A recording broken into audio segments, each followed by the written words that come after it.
I want to start today with a question that, well, it might feel a little uncomfortable. Okay, let's hear it. How many of you right now feel like you are operating at your absolute maximum capacity? And we don't mean that in a good way. Right now, not in a uh, crushing it at work and hitting all my goals kind of way. I mean, my hard drive is completely full, my fan is spinning super loudly, and if you give me just one more PDF to read or one more name to remember, I might actually just crash. Yeah, that sensation of just hitting a cognitive brick wall. Exactly. We are seeing that everywhere right now. People genuinely feel like they are working harder than ever, they're consuming more information than ever, but they aren't actually retaining any of it. It just goes in one ear and out the other. They're just processing it and fleshing it. It's an endless cycle. It is. It's like we're all trying to download the entire internet into a biological brain that was, frankly, designed for hunting and gathering on the savannah. That is a huge mismatch in hardware and software. Which brings us perfectly to the massive stack of research we have on the table today. We are doing a comprehensive deep dive into the concepts from Limitless by Jim Kwik. And this is one of those sources that people really tend to underestimate at first glance. Oh, for sure. They see the title Brain Coach and they think, oh, okay, this is going to be a few cute memory tricks or ways to remember where I left my car keys. Right, like a party trick. Exactly.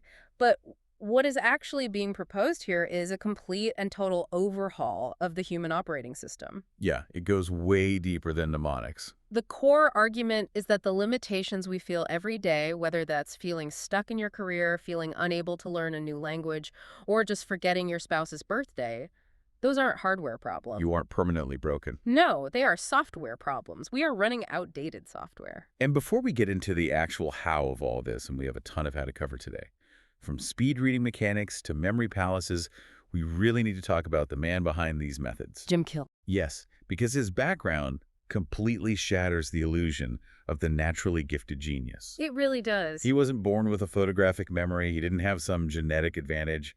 His story actually starts with a pretty severe trauma.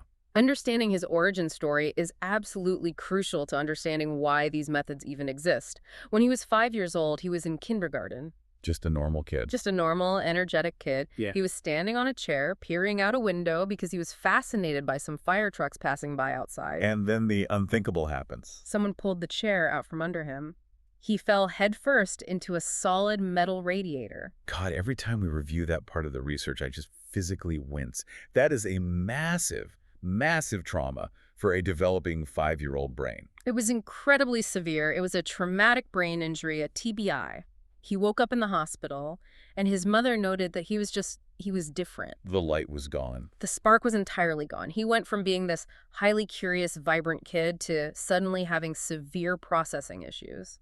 He couldn't focus. He couldn't focus, he couldn't retain basic information, and then he gets thrown into the traditional school system, which, as we know, is a pretty brutal environment for anyone who learns differently. He began to just drown academically. There is this one specific moment from his childhood that really defines the entire trajectory of his life. It's the moment with the teacher, right? Yeah. Frankly, it breaks my heart. Yeah. He's in elementary school, he's struggling to keep up with reading, and a teacher gets visibly frustrated with him. She points him out in front of the entire class, all his peers, and says, "That's the boy with the broken brain." That's devastating. Just incredibly damaging. A label like that from an authority figure that doesn't just describe a medical condition to a kid, it defines their entire identity. For years, that became his internal monologue. I am broken, therefore I cannot learn. And I think a lot of people listening to this deep dive right now have their own version of that exact label. Oh, absolutely. Maybe it wasn't a traumatic head injury. Maybe it was a parent casually saying, well, you're just not a math person. Or a teacher saying, you're just too disorganized to succeed. Or you're just not a good test taker. Yes, exactly. And as a kid, you just accept it as objective fact. You wear it like a name tag. And Kwik spent his entire childhood desperately trying to compensate for the supposed brokenness. He talks about literally pretending to read in class. Just moving his eyes across the page. Just so the teacher wouldn't call on him and expose him. He was trying to solve his learning problem by just working harder. Brute forcing it. Total brute force. He would spend hours in the library staring at textbooks, trying to force the information into his mind. But the retention just wasn't there. And that strategy eventually completely broke him. It did. He hit a massive wall in college. He stopped sleeping. He stopped eating properly. He was literally just studying around the clock to keep his head above water. And his body just gave out. He passed out from sheer exhaustion, fell down a flight of stairs, and ended up right back in the hospital with another head injury. It's such a tragic cycle. He is trying to fix the symptoms of a brain injury by physically abusing his brain through sleep deprivation. But the second hospital visit, this was actually the catalyst. This was the wake-up call. The nurse with the mug. Exactly. A nurse brings him a cup of tea, and on the mug is a quote by Albert Einstein. It essentially said that the same level of thinking that created your problem won't solve your problem. And that just clicked for him. It triggered a profound realization. He realized he had spent his entire life trying to learn content. Math, history, science. The what? The what. But nobody, not one single teacher in all his years of schooling had ever taught him how to learn. Which is wild when you think about it. It's the elusive obvious. We send kids to school for 12 to 16 years. We demand that they learn facts and figures. But there is rarely, if ever, a dedicated class on how the human brain actually encodes and retrieves information. We just expect them to naturally know how to operate the machinery. Right. And Kwik realized that learning isn't a fixed trait. It is a skill. It's a technology. And if he could master that underlying skill, what we call meta-learning, he could completely bypass his broken hardware. He uses this great analogy in the materials. He's a massive comic book nerd, which I personally appreciate. And he leans heavily into this superhero archetype. He loves the X-Men. He does. He says that we're all walking around with these dormant, incredible superpowers. Focus, memory, rapid learning, creativity. We are essentially mutants. But mutants who haven't been to Professor X's school yet. Exactly. We have the power, but we have absolutely zero idea how to control it or summon it on demand. It's a really fun metaphor, but it's grounded in a very stark reality. We are actively trying to navigate the complexities of the 21st century using 19th century tools. Rote memorization. Repetition, reading the same paragraph over and over. Hoping it sticks. Those are industrial age methods. They were designed for factory workers, not knowledge workers. They completely fail in the information age. And that brings us to the context of why this specific deep dive is so urgent right now. We are currently facing what the source material calls the 4 digital villains. And these villains are relentless. Honestly, reading through this section, it felt like a personal attack on my daily habits. I guarantee you everyone listening is going to recognize these in their own lives. Let's break them down because they perfectly explain the collective exhaustion we are all feeling. Okay, villain number 1, digital deluge. This is all about the sheer, unadulterated volume of data we are subjected to. To put this in historical perspective, some research suggests that the average person today consumes more data in a single day than a person living in the 15th century would have consumed in their entire lifetime. Wait, hold on. Let me just pause on that. One single day for us equals a whole lifetime for them. A whole lifetime of information processing in the 15th century, yes. That is mind-blowing. And the biological problem is that our brains have not evolved significantly since the 15th century. We are running that exact same biological hardware, the same neural pathways, but the input has increased by 1 billion-fold. So the system just gets overwhelmed. The result is what psychologists call information fatigue syndrome.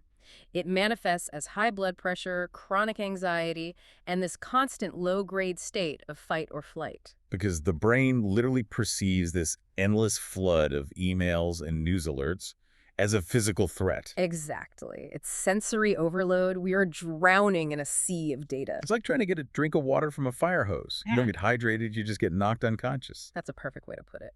Which leads us directly to the second problem. Villain number 2. Digital distraction. If the deluge is the massive volume of water, distraction is the fact that we can't stop jumping into the river. We live in an attention economy. Every single app, every push notification, every breaking news banner is meticulously engineered by behavioral psychologists to hijack your dopamine receptors. They want you addicted. They need you addicted.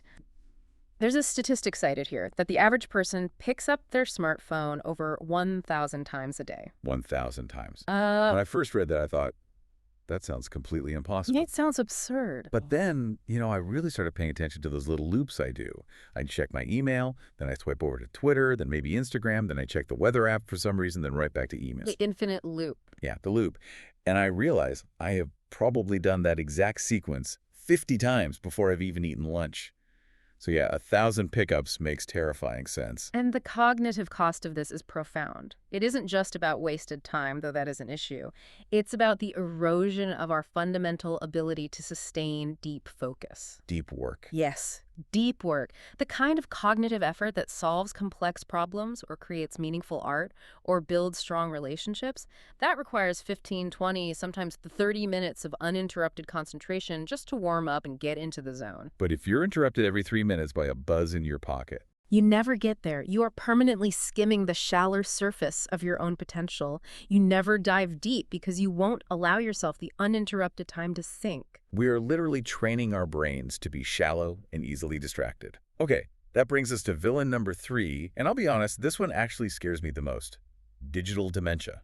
It's a highly controversial term in some medical circles, but the underlying neuroscience definitely backs up the concern. What does it mean exactly? It refers to the habit of outsourcing our biological memory to our digital devices. Think about it practically. How many phone numbers do you know by heart right now? Oh, man. Maybe 3. Uh-huh. I know my own number, I know my wife's number, and actually, I think that's it, just 2. Right. Now, compare that to 20 years ago. Before smartphones were ubiquitous, you probably knew 20, 30, maybe 40 numbers easily. I know all my friends' home phones, my grandparents, the local pizza place. Yeah. The biological argument here relies on the use it or lose it principle. The hippocampus is the region of the brain primarily responsible for consolidating short-term memory into long-term memory. It's like a muscle. It is exactly like a muscle. If you rely on your smartphone to act as your external hard drive for absolutely everything, GPS for directions, contacts for numbers, Google for random facts and historical dates, your hippocampus doesn't get a workout. And it begins to atrophy. It weakens through lack of use. But let me play devil's advocate here for a second, because I hear people argue this all the time. Yeah. Isn't outsourcing just the natural progression of technology? I don't need to memorize phone numbers because I have a supercomputer in my pocket. Doesn't that free up my brain space for higher level thinking? Why is outsourcing bad? That is the most common pushback, and it's a completely valid question. The problem lies in a fundamental misunderstanding of how thinking actually works. Memory isn't just a static storage bin in your head. It's not just a filing cabinet. No, memory is the raw material, the foundation of critical thinking. You simply cannot think deeply or critically about a complex subject if you don't have a robust framework of facts about that subject stored biologically in your own mind. Oh, I see. If you constantly have to pause and look up every single component of an argument, you can never synthesize those components into a new, original idea. Creativity, at its core, is just connecting two previously disparate ideas. But you can't connect them if they aren't physically in your brain at the same time. Exactly. So if the mental cupboard is completely empty, you can't cook a new meal, even if the digital grocery store is right next door. That is a brilliant analogy, yes. And that naturally leads to the fourth and final villain, digital deduction. This is the outsourcing of the thinking process itself. It is. It's the Google it reflex. In a modern world where virtually any factual question can be answered by an algorithm in half a second, we naturally stop doing the hard cognitive work of deduction. We stop wrestling with the difficult problems. We lose the stamina required to use logic to arrive at a conclusion because we've been conditioned to assume that the correct answer already exists online, and our only job is to search for it. It makes us incredibly passive as thinkers. We just become mindless consumers of other people's synthesized thoughts, rather than being the creators of our own. Precisely. We allow opaque algorithms and whatever the top search result happens to be to dictate our reality and our truth. It creates a massive fragility in our collective intellect. If the internet went down tomorrow, how many of us could actually logic our way through a complex, multi-step problem from scratch? It is a terrifying thought experiment. So just to recap the threat level here. We have the deluge, which means we have way too much information. We have distraction, which means we can't focus on any of it. We have dementia, which means we can't remember the parts we do focus on. And we have deduction, which means we can't think critically about what we remember. It really is a perfect cognitive storm. It is. But the core argument of the source material, the whole point of Limitless, is that we are not just helpless victims of this modern technology. We just need to upgrade our internal tech to match the external tech. And that upgrade brings us to the central framework of the entire methodology, the Limitless model. I always appreciate a good visual aid. And the book uses a classic Venn diagram here. It's 3 overlapping circles who have mindset, motivation, and methods. This model is going to serve as the roadmap for the rest of our deep dive today. It's a very elegant, very simple structure because it accurately diagnoses exactly why people fail to reach their goals. Let's define the three circles first. Okay. Mindset is the what. It represents your core belief system. Do you genuinely believe the goal is possible for you? Then we have motivation. Motivation is the why. Do you actually have the internal drive and the physical energy required to pursue it? And lastly, methods. Methods are the how. Do you possess the specific techniques and strategies to execute the plan? Now, the real diagnostic magic of this diagram is in the overlaps between the circles. Let's look at those intersections, because I think a lot of you listening right now are going to instantly identify with being stuck in one of these specific zones. Let's do it. Okay, scenario one. Let's say you have the mindset. You believe you can do it. And you have the motivation. You really want to do it. But you completely lack the methods. What is that overlap called? That state is called inspiration. Just inspiration. Yes, you are hyped up. You just finished reading an amazing biography of a successful entrepreneur, or you watched a motivational video and you feel entirely ready to conquer the world. But then you sit down at your laptop. And you realize you don't know the very first practical step to take. You completely lack the specific tools. So all that incredible emotional energy just dissipates into frustration. I think we have all lived in that zone. It's where most New Year's resolutions go to die. It is. Okay, scenario two. What if you have the motivation, so you really want it? Yeah. And you have the methods, so you know exactly how to achieve it, but you lack the proper mindset. This overlap is called implementation, but it is usually a very painful, grinding form of implementation Why is it painful? because you are going through the physical motions, you are doing the daily work, but you constantly have this loud internal voice telling you, you aren't good enough, you don't deserve this level of success, you are eventually going to be exposed as a fraud. Oh, wow. So this is where imposter syndrome lives. Exactly. This is the realm of self-sabotage. You might actually achieve the external goal through sheer willpower, but you won't be able to maintain it because your internal identity doesn't align with your external outcome. You will eventually tear it down to match your beliefs. That is heavy, and it resonates a lot. All right, the third and final combination. You have the mindset, you believe it's totally possible, and you have the methods, you know all the right techniques, but you have absolutely zero motivation. That zone is ideation. Just ideas. Right. This is the brilliant university professor who has revolutionary theories but never actually writes the book. Or the person who knows the exact science of how to lose weight and genuinely believes they can, but they just stay on the couch eating chips. They lack the fundamental fuel to act. Exactly. Ambition remains entirely locked in the mind. So, obviously, the ultimate goal is to reach the exact center of the Venn diagram, where all three circles perfectly overlap. That center point is the limitless state. The limitless state, where belief, energy, and technique completely align. So let's start dismantling these circles one by one so we can learn how to build that center. We'll start with the first circle, limitless mindset. The what? This entire section is really dedicated to confronting and dismantling the lies that we constantly tell ourselves. And the source uses LIE as a very clever acronym here. LIE. What does it stand for? Limited ideas, entertained. I really love that specific phrasing.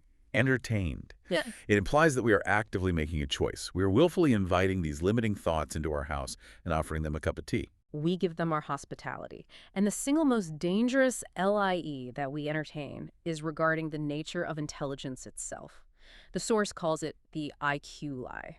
This is the deeply ingrained belief that your intelligence is a fixed, static number assigned to you at birth, right?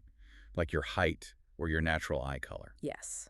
And it is reinforced by our culture constantly. We say things like, oh, he is just gifted, or she just isn't very academic. It's the classic fixed mindset. Exactly, going back to Carol Dweck's famous research. But the modern neuroscience points us in a completely different direction, toward neuroplasticity. The human brain is not a fragile porcelain vessel that can only hold a certain amount of water. It is a highly adaptable, highly responsive muscle. And the most famous, undeniable example of this, which we absolutely have to unpack for everyone, is the London taxi driver study. It really is the ultimate mic drop study to counter anyone who claims they are just too old or too set in their ways to learn something new. Walk us through it. For context, if you've never been, the street layout of London is an absolute nightmare. It is not a logical grid system like Manhattan.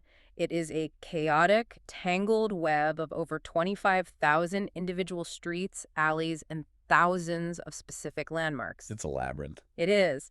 And to become a licensed driver of one of the iconic black cabs, you have to pass a legendary test simply called the knowledge. The knowledge. Yes. It typically takes candidates 3 to 4 solid years of studying just to pass it. They ride around on mopeds with maps clipped to the handlebars for years. So what do scientists do? Researchers put these trainees into MRI machines and scan their brains before they start studying and then again after they pass the test. What they discovered was staggering. The posterior hippocampus, which is the specific brain region devoted to spatial memory and navigation, had physically grown in the successful drivers. Wait, I really want to emphasize this. Their brains got physically larger. Yes. The posterior hippocampus was significantly larger and visibly denser with new gray matter. That is incredible. But here is the critical variable that proves the point. The trainees who studied but ultimately failed the test did not show this physical brain growth. Ah, so it wasn't just a selection bias. Right. It wasn't that the successful drivers simply started with naturally bigger hippocampi. It was the intense, sustained act of successful studying and spatial navigation that literally forced the brain tissue to adapt and expand. So if I'm listening to this deep dive right now, and I'm sitting there thinking, well, I'm 45 years old, I'm way too old to learn conversational Spanish, or I'm simply not smart enough to learn computer coding, the actual hard science says I'm objectively wrong. You are objectively biologically wrong. If a middle-aged cab driver can literally rewire and expand the gray matter of their brain just to memorize city maps, you can absolutely rewire yours to process a new language or write code. But there is a caveat here, right? There is, and we need to be responsible and add a note of caution. Brain training is highly specific. Memorizing 25,000 streets makes you a world-class expert at spatial reasoning. It does not magically make you a better poet or a faster mathematician. It doesn't raise your overall IQ score by 50 points. Exactly. The growth is specific to the task, but the fundamental capacity to learn and physically change the brain is universal. Which brings us to the elephant analogy. This perfectly illustrates why we trap ourselves. Learn helplessness. The psychological phenomenon. If you take a baby elephant in captivity and tie its leg to a heavy wooden stake in the ground, the baby will naturally pull and fight and try to break free. But it's too small. It's too small and the stake is too strong, so it eventually gives up. It learns a core belief. I am too weak to break this rope. And then the tragedy happens. The elephant grows up into a massive 4-ton beast. It could easily snap that wooden stake like a brittle toothpick with a casual flick of its leg, but it doesn't even attempt to try. Because the internalized memory of the past failure is actually stronger than the current reality of its physical potential. Exactly. Most of us are walking around like 4-ton elephants, perfectly capable of massive growth, but we are mentally tied to a tiny wooden stake that we allowed someone to plant in our minds during a 3rd-grade math class. We let one failure define our entire capacity. So, step 1 in this whole process is simply recognizing that the rope isn't real. It's an illusion. We have to actively shift our mindset from being a thermometer to being a thermostat. This is all about your locus of control. A thermometer is entirely passive. It simply reacts to the surrounding environment. The room gets hot, the thermometer goes up. The room gets cold, it goes down. We do this all the time with our life. We do. We say things like, well, the economy is bad, so I am inevitably going to be broke. Or, my boss is in a terrible mood today, so I guess I'm going to have a miserable day. That is thermometer behavior. Yes. A thermostat, on the other hand, actively sets the standard. It registers that the room is cold, and it says, I will turn on the internal heat to change the environment. Developing a limitless mindset fundamentally means you stop reacting to your perceived limitations, and you start actively setting the standard for your own intellectual growth. You take control of the temperature. Okay, so let's assume the listener has done this difficult internal work. We recognize the lies we believe we can actually learn and grow. Now we desperately need the fuel to make the engine run. We are moving to circle number 2. Limitless motivation, the why. And this is where the source material completely redefines how we conventionally use the word. Because we usually talk about motivation as a fleeting feeling, right? Like, oh, I just don't feel motivated to go to the gym today. Right, we wait around for motivation to magically strike us like lightning. But the argument here is that motivation is not an emotion. It is a reliable, repeatable formula. And the formula is M equals P times E times S3. Let's break down those specific variables, because if any one of them is 0, the whole equation equals 0. Okay, the P stands for purpose. Purpose is your deep emotional anchor. The text uses a great phrase. Reasons reap results. Without a compelling reason, there is no action. So if my stated goal is, I want to learn to speak French, That goal is incredibly weak on its own. You have to ask why. If the answer is, well, I want to learn French so I can sound cultured and impress my friends at dinner parties, still weak. very weak. You will quit the moment the grammar gets difficult. But if your why is, I want to learn French so I can finally speak to my elderly grandmother in her native tongue before she passes away, Oh, wow. Now that is a profound purpose. that purpose will literally drag you out of bed at 5 in the morning to study vocabulary. It's the stark difference between having a logical head reason and a visceral heart reason. Exactly. But you can have all the deep emotional purpose in the world, and if the second variable is empty, the final result is still zero. The E in the formula stands for energy. And this is the section of the material that gets surprisingly biological. It pivots from psychology straight into physiology. Because you simply cannot have a limitless, high-functioning mind if it is trapped inside a lethargic, toxic body. This is essentially the biohacking section. Mhm. He talks at length about the brain diet. And look, we have all heard our doctors say, eat your vegetables, but Yeah. this goes way beyond generic advice. What are the specific superfoods for cognitive function? The material lists the top 10, but let's dive into the biological why behind a few of them. He heavily emphasizes avocados and walnuts. Why walnuts specifically? I mean, aside from the fact that they literally look like tiny little human brains, which is kind of weird. The visual resemblance is a fun coincidence, but it's about the fat. Walnuts are incredibly high in omega-3 fatty acids, specifically DHA. Your physical brain is composed of roughly 60% fat. I didn't realize it was that high. It is. It actively requires a constant supply of high-quality dietary fats to maintain the structural integrity of the cell membranes surrounding your neurons. The actual lining of the brain cells. Yes. If those neuronal membranes become rigid or compromised because of a poor diet, electrical signals do not pass efficiently from one cell to the next. And that's what we experience as brain fog. Exactly. You feel slow because the signals are literally moving slower. So eating a handful of walnuts is biologically akin to greasing the gears of your mind. Essentially, yes. Hmm. Then he talks about blueberries. He calls them brain berries. Tetchy. They are packed with specific antioxidants called flavonoids, which are highly neuroprotective and anti-inflammatory. They shield the brain tissue from oxidative stress. Which is important because of our modern diets. Extremely. If your diet consists of highly processed sugars, refined carbohydrates, and cheap fried foods, you are constantly generating systemic inflammation throughout your body, including your brain. You're effectively trying to run a high-performance Ferrari engine on cheap, contaminated sludge. It will sputter. And it isn't just about what we put in our mouths. Energy is also about what we allow to run through our minds. He talks about this concept of killing ANTs. Yes, this is a concept borrowed from Dr. Daniel Amen. ANT stands for automatic negative thoughts. And this ties directly back to physical energy levels. It does, because chronic negative thinking is physically and biologically exhausting. Ruminating on negative thoughts actively spikes your cortisol levels. The stress hormone. Right. If you spend your entire workday with an internal monologue saying, I'm stupid, I'm too slow, I'm going to get fired, you are literally burning through your limited brain glucose reserves just fighting your own psychology. They're draining your own battery before you even start the actual work. Exactly. The strategy here is that you have to treat these automatic thoughts exactly like you would treat actual physical ants invading your kitchen picnic. You don't ignore them. You actively stomp on them. You challenge their reality. When the thought arises, you stop and ask, is this objectively true? Or is this just an ANT? I love that visualization. Yeah. Okay, we have to talk about the absolute biggest energy factor of all, which is sleep. And the source material doesn't just give the generic, get 8 hours a night advice. It actually explains the deep neuroscience of what happens when we sleep. It's referred to as the brain's laundry cycle. This is arguably one of the most critical discoveries in neuroscience over the last 10 to 15 years. It's called the glymphatic system.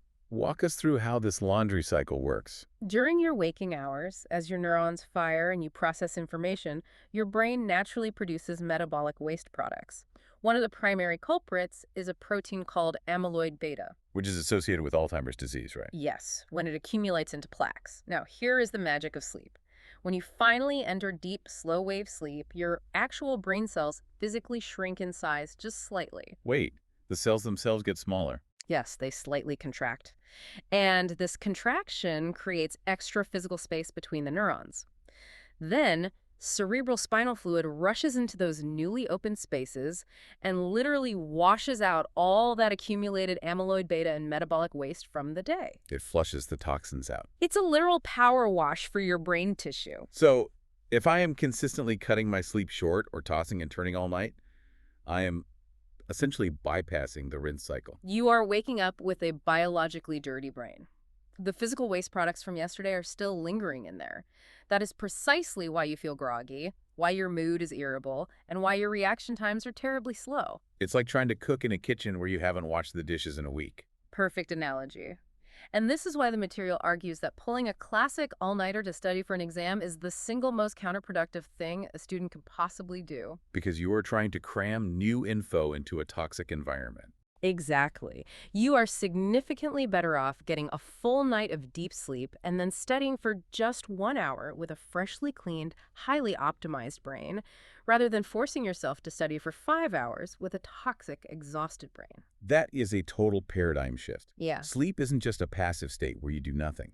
It is active, vital maintenance. It is non-negotiable for cognitive performance. Okay, let's look at the final variable in the motivation formula. We covered purpose, we covered energy. The last one is S3, which stands for small, simple steps. This is the ultimate psychological antidote to feeling completely overwhelmed. Because very often we actually have the purpose and we have the physical energy, but the task in front of us just looks far too massive. Like trying to write an entire novel. Exactly. The brain looks at a goal like write a book, and the amygdala instantly registers it as danger. This requires way too much metabolic effort. And the brain just hits the emergency shutoff switch. Yes, and we experience that shutoff as procrastination. We open a blank document, feel the panic, and immediately open YouTube instead. So how do we hack this system? How do we bypass that fear response? You ruthlessly shrink the size of the initial task until it is almost laughably small. The material uses a very famous habit-building example. Let's say you want to build the habit of flossing your teeth every night. Which everyone hates doing. Right. If you commit to flossing all your teeth, your brain might resist. The friction feels too high. So, you don't commit to flossing your teeth. You explicitly commit to flossing exactly one tooth. Just one single tooth. Just one. But that sounds ridiculous. It does, but think about the psychology. Are you really going to open the drawer, pull out the floss, wrap it around your fingers, floss a single tooth, and then pack it all away? No, of course not. Once the floss is already in my hands, I'm just going to finish the rest of my mouth. Exactly, because the psychological friction is entirely located in the act of starting. It's the transition from doing nothing to doing something that is hard. Right. Once you initiate the very first action, the law of momentum takes over. A body in motion stays in motion. Right. If you want to build a reading habit, do not commit to reading an entire chapter. Tell yourself you only have to read one single sentence. It completely bypasses the brain's evolutionary fear of massive effort. So just to review the formula, we have purpose, which is the heart, multiplied by energy, which is the physical body, multiplied by small steps, which is the immediate action. And when you maximize all three, you achieve limitless motivation. And when you sustain that motivation, you inevitably enter into flow. Flow state. Yeah. This is like the holy grail of productivity. It is the ultimate psychological state of total immersion. It's where your sense of self-consciousness entirely disappears, your perception of time distorts 3 hours, feels like 20 minutes, and your performance hits absolute peak levels. Athletes call it being in the zone. Yes. But as powerful as flow is, it is incredibly fragile. We have to violently protect it. Because of the villains we talked about earlier. Exactly. The material warns that every single time you attempt to multitask, you violently murder your flow state. Psychological studies show that it takes the average brain roughly 20 to 25 minutes to fully re-enter a state of deep flow after a single interruption. Wait, 20 minutes just to get back to where I was? Yes. The cognitive reorientation takes time. So if you are working on a hard project and you just quickly glance at your phone to check a text message, I just reset the 20-minute timer. you completely reset the clock. If you check your phone every 15 minutes, you are guaranteeing that you will never, ever experience true flow. That is sobering. Okay, let's assume we built the foundation. We have the limitless mindset, we've removed the lies, we have the limitless motivation, the energy, and the flow. Now we desperately need the actual toolkit. We need to go into the armory and grab the weapons. We are moving to part 3, Limitless methods. This is the core how of the entire system, and the text breaks these methods down into 5 specific pillars: focus, study, memory, speed reading, and thinking. Let's tackle focus first. Because obviously, without the ability to focus your attention, none of the other techniques are going to work. Focus is the prerequisite for all learning. He recommends the Pomodoro technique here, which I know is a pretty standard productivity hack. Work for 25 minutes, take a 5-minute break. But what I loved is that he explains the actual neurological science of why it works so well for memory retention. It all comes down to 2 psychological phenomena: the primacy effect and the recency effect. Break those down for us. Primacy dictates that human beings naturally tend to remember the very first thing they encounter in a learning session.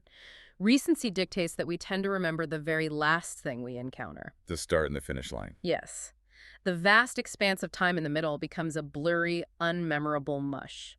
The source material refers to this dead zone as the slump. So how does Pomodoro fix the slump? Think about the math.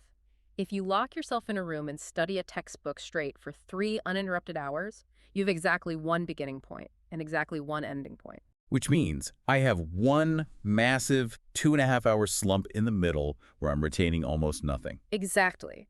But if you take that exact same 3-hour block and you divide it up using the Pomodoro technique into roughly 6 chunks of 25 minutes each, Oh, I see it. you suddenly have 6 beginnings and you have 6 endings. You've literally multiplied your peaks of retention by 6 without adding any extra overall study time. You are artificially hacking the brain's natural memory curve by creating artificial starts and stops. That is incredibly practical. I love that. Okay, speaking of the actual act of studying, let's talk about his proprietary framework, the FASTER method. This is his overarching acronym for how to learn absolutely any subject quickly and efficiently. Let's go through the letters. F is for cowering.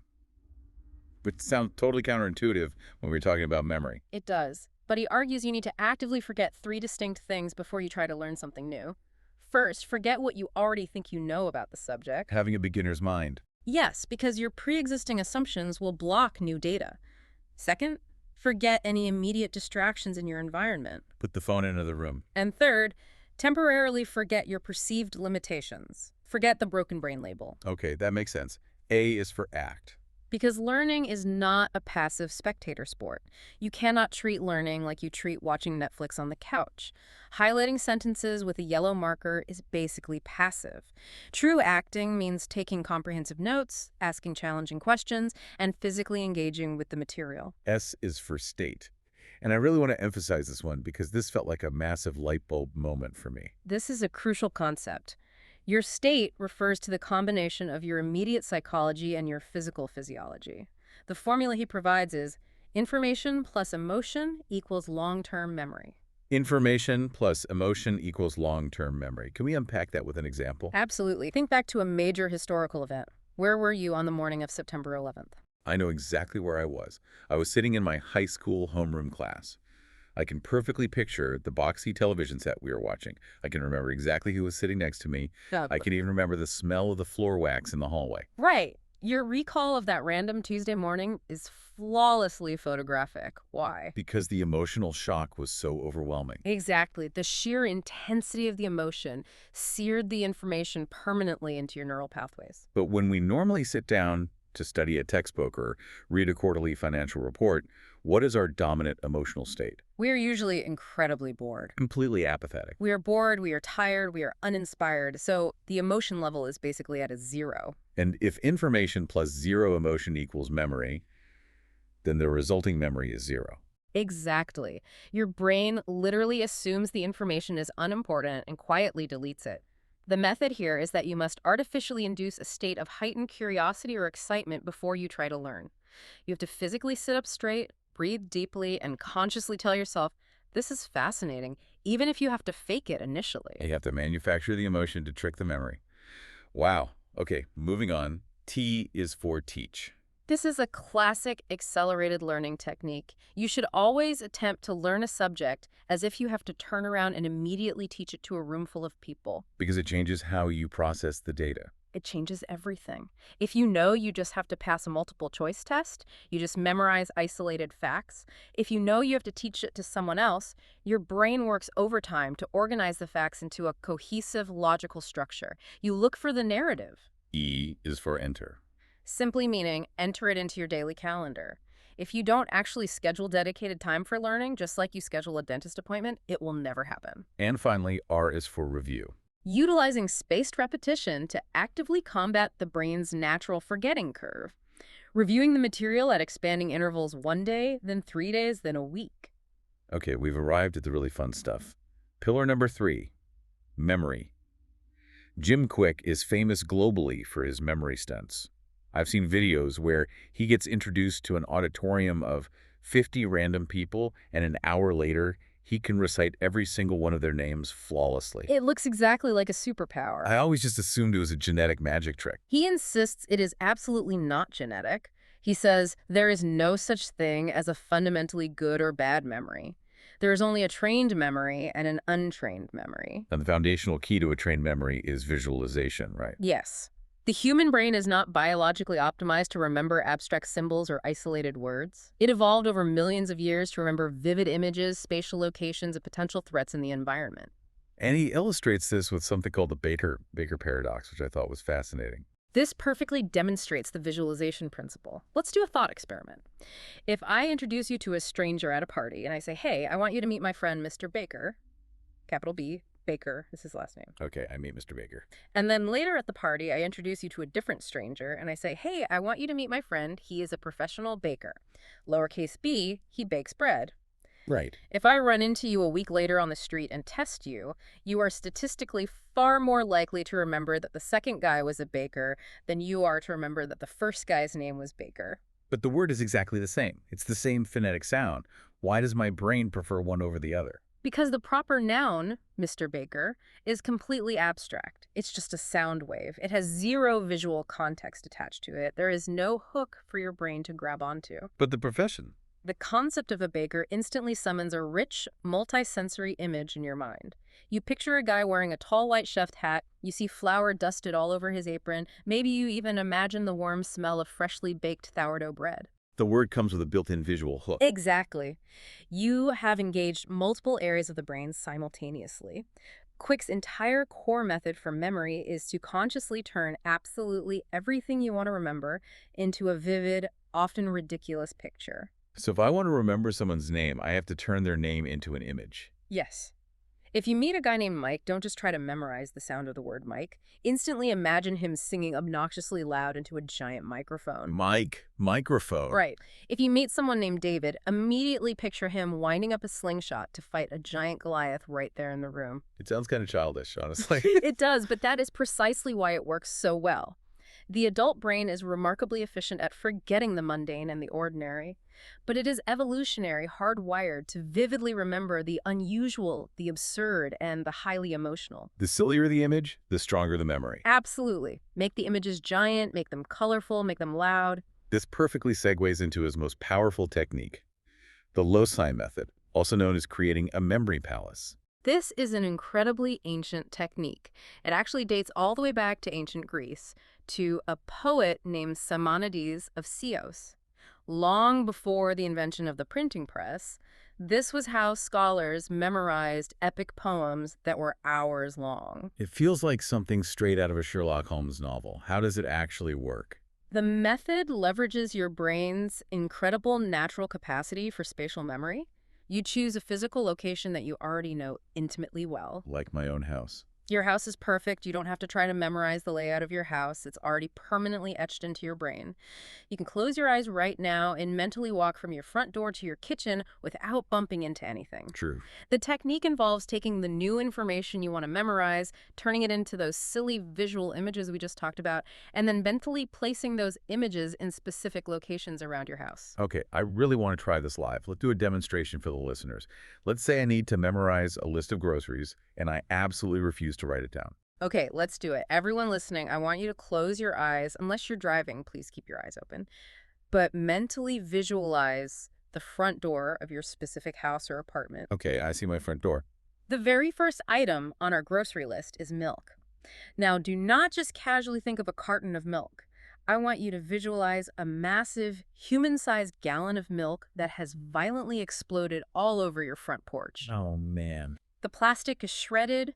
Puddles of thick white milk are dripping down your front door. It's been sitting in the sun, so try to actually imagine the sour, horrible smell of rotting milk. Make it as visceral as possible. Okay, I am thoroughly grossed out. I see the exploding milk on the door. Great. Now mentally open the door and walk into your living room. The second item on our list is eggs. Eggs in the living room. Right. But imagine that your entire comfortable living room sofa is constructed entirely out of fragile raw eggs. That's a terrible sofa. And imagine yourself sitting down on it heavily. Just hear the loud crunch of 100 shells breaking at once. Feel the cold, slimy, yellow yolks soaking right through your clothes. Really feel the terrible texture of I it. feel the slime. It is vividly disgusting. Now, peel yourself off the egg sofa and walk into your kitchen. The third item on the list is bananas. Okay, what's happening to the bananas? Visualize a giant, 6-foot-tall, bright yellow banana standing right in the middle of your kitchen table. And it's wearing a top hat and tap dancing loudly while singing a show tune. Cap dancing banana on the table. Got it. Okay, let's stop there and test it. We are going to mentally retrace our steps, walk back out to your front porch. What is all of your front door? It's the giant exploded sour-smelling milk. Excellent. Walk inside to the living room. Look at your couch. It's the awful, crunchy, slimy egg sofa. Perfect. Walk into the kitchen. Look at the table. It's the 6-foot tap dancing banana. Look at what you just did. You effortlessly memorized a list of random items in perfect sequential order. And you didn't do it by repeating milk, eggs, bananas over and over again in your head. I just took a mental walk through my own house. Exactly. And the incredible thing is, you can scale this technique almost infinitely. You can use 10 rooms in your house and place 5 items in each room. That's 50 items memorized. You could use this to memorize the main bullet points of a massive keynote speech. Politicians and public speakers use this all the time. You just place point 1 at the door, point 2 on the couch, point 3 in the kitchen. When you are giving the speech, you just calmly take a mental stroll through your house. It honestly feels like unlocking a cheat code for the human brain. Okay, we have to move on to the fourth pillar, which is speed reading. This is a highly requested topic. And I have to admit, I have to be the skeptic on this one because I genuinely love reading. I love literature. I love the sound of the author's words echoing in my head. If I learn to speed read, don't I lose all the poetry of the language? It doesn't just become data processing. That is the most common and most understandable objection to speed reading. But Kwik is very careful to clarify this. He isn't demanding that you forcefully speed read absolutely everything you touch. Like you wouldn't speed read Shakespeare. Exactly. If you are sitting by the fire reading a beautiful novel or enjoying a poem, slow down and savor every single syllable. Reading is a joy. But But if you are sitting at your desk facing a dry, 50-page quarterly financial report from your accounting department or a dense academic textbook, do you really need to savor the poetry of those words? definitely not. I just want the Yeah. data. Exactly. You want efficiency. The Yeah. primary biological barrier to efficiency and speed in reading is a habit called subvocalization. Subvocalization. That is the little internal voice inside my head reading the words out loud to me, right? Yes. It's your inner narrator. We developed this habit when we were kids because we literally learned to read by reading out loud to our teachers. Right, sounding out the syllables. Sounding it out. The mechanical problem here is that this internal voice can only speak as fast as your physical mouth can move, which is generally around 150 to maybe 200 words per minute. Okay. But your optic nerve and your visual cortex are capable of processing visual images at phenomenal speeds, 500, 600, even 1,000 words per minute, So the eyes are faster than the mouth. infinitely faster. By insisting on waiting for that slow internal voice to pronounce every single word, you are artificially throttling your brain's processing power down to the physical speed limit of your throat muscles. That makes perfect logical sense. But how on earth do you break a habit that is that deeply ingrained? I literally can't imagine looking at a word and not hearing it. The most effective physical tool to break this habit is using a visual pacer, which is usually just your index finger. Using my finger to track the words. Yes. Think about kids again. When children first learn to read, what do they naturally do? They put their little finger on the page and drag it under the text. And then the teacher immediately slaps their hand and tells them to put their finger down. Exactly. Kwik argues that the teachers are well-intentioned, but biologically wrong. Our human eyes did not evolve to stare at static, stationary objects like words on a flat page. Our eyes evolved as hunters. They evolved to aggressively track continuous motion. Like tracking an animal moving through the brush. Right. When you stare at a static page of text, your eyes don't actually move in a smooth, fluid line. They naturally jitter. They jump around. It's called a saccadic movement. They skip backward to reread words, which is called regression, and they wander off to the margins. It's inefficient. Very. But if you simply place your finger directly under the line you are reading and drag it smoothly and steadily across the page, your eyes are biologically forced to lock on to that continuous motion. It stabilizes the jitter. It acts as a physical anchor. It completely eliminates the regression and forces a steady forward momentum. Just by using my finger. Just using your finger without changing anything else can reliably boost your reading speed by 25 to 50% almost immediately. That is wild. But here is my other hesitation. If I am forcing my eyes to go that much faster, doesn't my reading comprehension inevitably crash? Yeah. Isn't faster reading inherently sloppier reading? It seems like it should be, but it's actually the exact opposite. Comprehension typically goes up when you increase your speed. How is that possible? He uses a brilliant driving analogy to explain this. Imagine you are driving your car down a totally empty residential street at a sluggish 20 miles per hour. Okay, I'm crawling along. Because you are moving so slowly, the task requires almost zero cognitive load. Your brain is utterly bored, so what do? I'm looking at the houses, I'm taking a sip of my coffee, I'm fiddling with the radio station, I'm thinking about what's for dinner. Your focus is completely shattered because the slow speed allows your mind to actively wander. That is exactly what happens when you read a book too slowly. Your brain is bored by the slow input of data, so it starts thinking about your grocery list or an argument you had yesterday. You read a whole page and realize you have no idea what it said. Exactly. Now, conversely, imagine you're strapped into a Formula One race car, screaming down a track at 150 miles per hour. What are you doing? I am gripping the steering wheel until my knuckles turn white, and I am staring intensely at the road directly in front of me. Are you drinking coffee? Are you thinking about dinner? Definitely not. I am entirely locked in. Exactly. The extreme speed demands absolute total focus. Reading works the exact same way. Fast reading forces your brain to engage at a much higher level. It leaves absolutely no room for your mind to wander. And that sustained, intense focus is what leads to significantly higher comprehension and retention. That analogy completely flips my perspective. Fast reading forces engagement. Okay, that brings us to the final pillar of the method section. Thinking. This is really about upgrading your decision-making processes. And the primary tool he introduces here is a classic framework developed by Edward de Bono called the 6 Thinking Hats. The 6 thinking hats. Right. What is the core problem this is trying to solve? The fundamental problem with how humans naturally try to solve complex problems is that we try to do everything all at once. We try to be logically critical, emotionally sensitive, wildly creative, and practically cautious simultaneously. All mashed together in one thought process. And it results in massive cognitive confusion and paralysis. The 6 Hats method forces you to artificially separate these different modes of thinking and apply them one at a time, sequentially. Let's run through a practical scenario to see how this works. Yeah. Let's say I am facing a massive life decision. I am trying to decide whether I should quit my stable corporate job to start my own independent podcast full-time. Okay, huge decision. Instead of agonizing over it all at once, you put on the hats one by one. You literally visualize putting a colored hat on your head. First, we put on the white hat. What does the white hat do? The white hat represents pure, objective data and hard facts. Absolutely no emotion allowed, just the numbers. Okay, so with the white hat on, I would say, I currently have exactly 6 months of living expenses saved in the bank. The required audio equipment will cost me $500. My current job pays me $80,000 a year.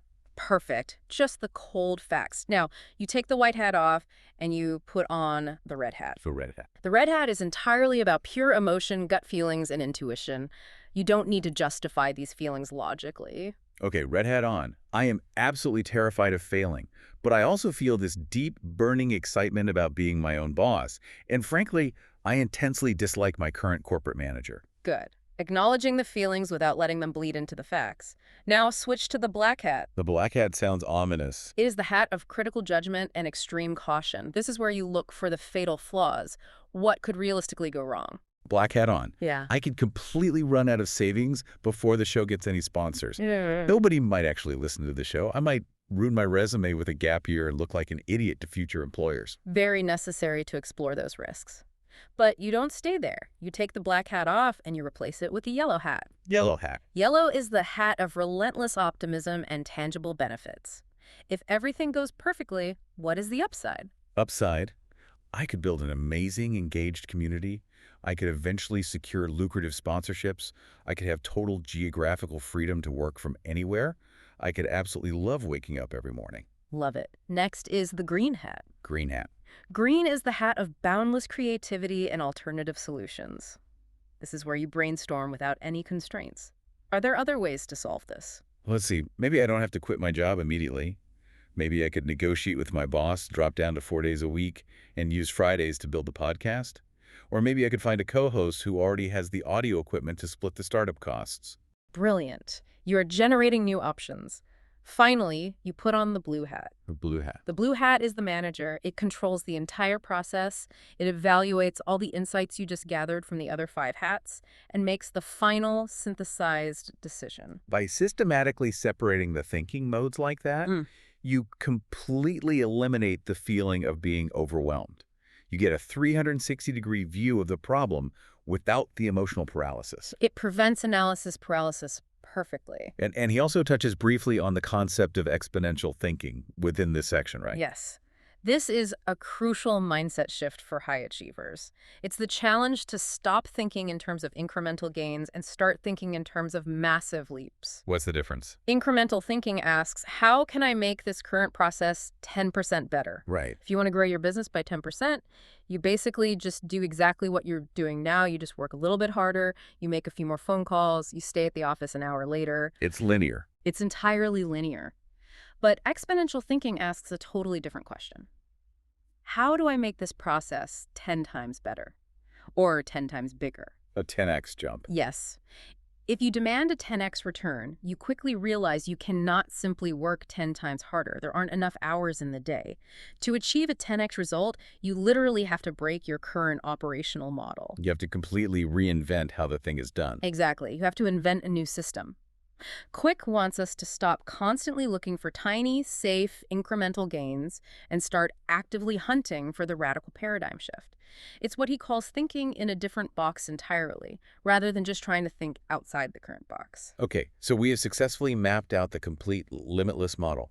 Let's do a quick high-level summary to anchor it for everyone listening. Great idea. First, we have the limitless mindset. This is where we aggressively unlearn the lies we've been told about our intelligence. We embrace neuroplasticity, and we choose to be a thermostat that sets the temperature, rather than a passive thermometer. Then we build limitless motivation. We define our deep emotional purpose. We optimize our physical energy through the brain diet, killing negative thoughts and getting proper deep sleep.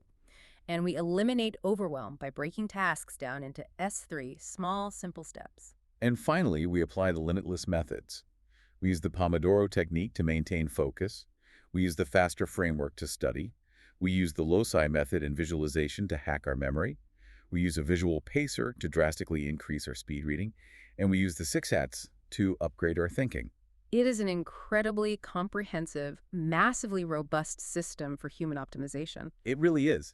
But as we wrap up this deep dive, Kwik actually ends the source material with a very stark warning to the reader. He does, and it's a very necessary reality check. It addresses the ultimate trap of acquiring knowledge. We all love to casually quote that famous old saying, knowledge is power. Right, Sir Francis Bacon. Yeah. But Kwik explicitly argues that this quote is fundamentally incomplete, and therefore it is dangerous. How so? He says, knowledge is not power. Knowledge is only potential power. Potential power. Yes. You can listen to this entire deep dive twice. You can perfectly memorize the M equals P times E times S3 formula. You can intellectually understand the mechanics of the glymphatic sleep system. But if you do not actively apply any of it, If you don't actually change your habits. if you just passively consume the information and change nothing, you possess exactly 0 actual power. The sheer volume of information in your head is useless without the physical execution. The power is exclusively found in the application. And that is exactly why the material concludes with a highly practical 10-day quick start plan. He doesn't want you to just put the book on a shelf and feel good about yourself. He wants to force you into immediate action to build that crucial momentum. And the steps he outlines are intentionally very simple to get you moving. What are some of those initial steps? Well, day one is a direct attack on the digital villains. He challenges you to completely fast from all your digital devices for the very first hour after you wake up. No checking the phone in bed. None. Reclaim your morning from the digital deluge. Day two focuses on energy. He challenges you to actively catch and kill your ANTs, your automatic negative thoughts. Stomp on them. Day three is dietary. Incorporate some of those specific brain foods into your meals. Eat some walnuts, buy some blueberries. And day 4 introduces the reading habit, right? Yes, he challenges you to read just 10 pages of a physical book, utilizing your finger as a visual pacer. And he makes a really compelling mathematical argument for why that specific habit is the ultimate keystone habit for growth. The math's undeniable. If you commit to reading just 10 pages a day, which takes maybe 15 minutes, with a visual pacer that translates to roughly 300 pages a month. Which is essentially one standard-sized book every single month. Which equates to 12 to 15 full books over the course of a year. The average high-level CEO supposedly reads 4 to 5 books a month. If you truly want to elevate your life to the next level, you cannot afford to ever stop learning. So we want to end this deep dive by offering a direct challenge to you, the listener.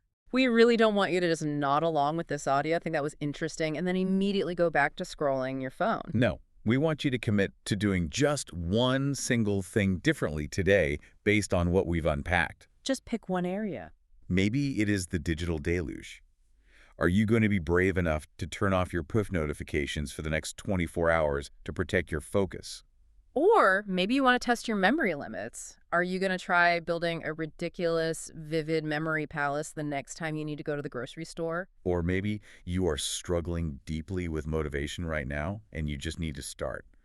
Are you going to go into the bathroom tonight and finally floss that one single tooth? You have to choose one, because there is a brilliant closing sentiment from Jim Kwik in the text. He says, "The life you live is the lesson you teach the world." The life you live is the lesson you teach. Yes. If you are actively living a limitless life, you are constantly teaching everyone around you, your kids, your coworkers, your friends, that massive growth is genuinely possible.